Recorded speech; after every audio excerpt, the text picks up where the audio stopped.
Friends, આજે આપણે જમરૂખનું શાક બનાવવાનું છે. એની હું તમને આજે રેસીપી આપીશ. આ જમરૂખ સમારેલું છે. ત્યારબાદ આ સૌથી પહેલાં આપણે મરચાં ફ્રાય કરીએ છીએ. તમે જોઈ શકો છો આવી રીતના મમ્મી મરચાં ફ્રાય કરે છે, તમે જોઈ શકો છો.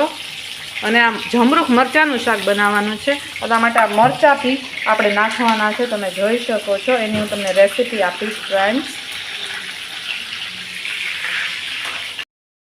તળાઈ ગયા છે. ત્યારબાદ આ તેલ લીધું હતું, પછી મરચાં અને જમરૂખને આપણે સોતળી લીધા છે. એકદમ પતલા થઈ ગયા છે, તમે જોઈ શકો છો. આવી રીતના ચોડવી નાખ્યા છે, તમે જોઈ શકો છો. એનો વિડીયો લેતા હું ભૂલી ગઈ હતી ફ્રેન્ડ. ત્યારબાદ તમે જોઈ શકો છો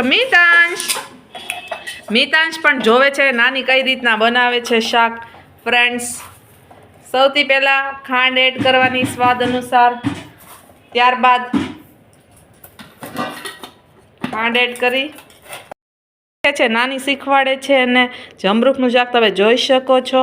ત્યારબાદ મીઠું એડ કર્યું છે. મિતાંશને કુકિંગમાં ખૂબ જ રસ છે. ત્યારબાદ હળદર એડ કરે છે.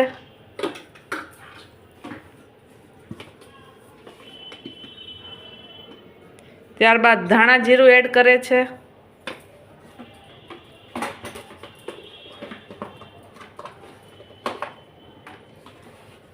ત્યારબાદ મરચું એડ કરે છે. કાશ્મીરી મરચું રાખ્યું છે કલર માટે. ત્યારબાદ બધું મિક્સ કરી દેવાનું છે.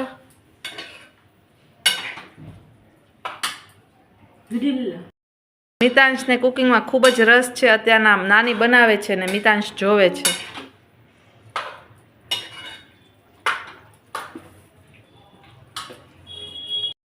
એડ કરવાનું રસો કરવા માટે.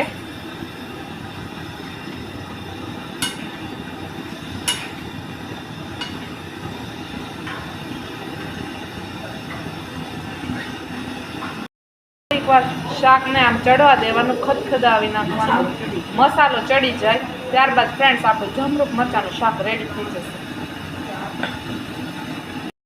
જમરૂખનું શાક રેડી છે, તમે જોઈ શકો છો. એકદમ યમ્મી ટેસ્ટી લાગે છે. તમે પણ એકવાર બનાવજો ફ્રેન્ડ્સ.